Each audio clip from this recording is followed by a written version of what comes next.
Hi, I'm Amy Lightson. Says describe your reasoning behind deciding on your research topic. Helping other people to understand what's in our food is a passion of mine. That's why I chose the GMO topic. Um, Describe your experiences in gathering sources. Where did you find most of your sources? What difficulties did you encounter?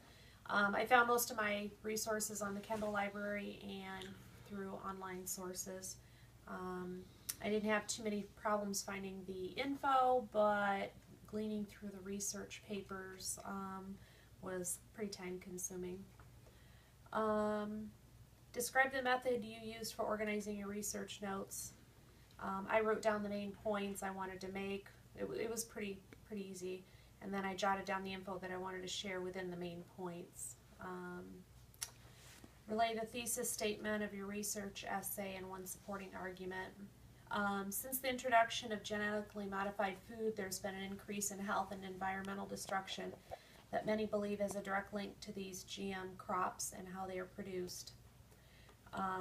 GM plants contain systemic pesticides engineered to kill pests that would try to harm the plant. If these plants are then ingested by an animal or human, the systemic pesticides could potentially be absorbed into the bodies of the animal or human and cause genetic mutation of that animal or person, causing unhealthy reactions. Bt insect pesticide has been on the market for over 40 years, but the new GM food was designed so that the Bt does not break down in the plant, which means that organisms that eat the plant are ingesting Bt and then absorbed into their bodies. Donna and Arvantitoyanais, very long word, 2009. There have been many studies performed to judge the health effects of GM foods on animal and human bodies when eaten. One study of rats fed GMO rice showed enlargement of the lymph nodes and decreased weight of the mesenteric and the female adrenal lymph nodes, which may be indicative of an immune toxic response. Again, that's from Donna and Arvin, I can't even pronounce it. Another study showed birth rates of piglets fed GM corn in Iowa County displayed an 80% fall due to high levels of Fusarium mold.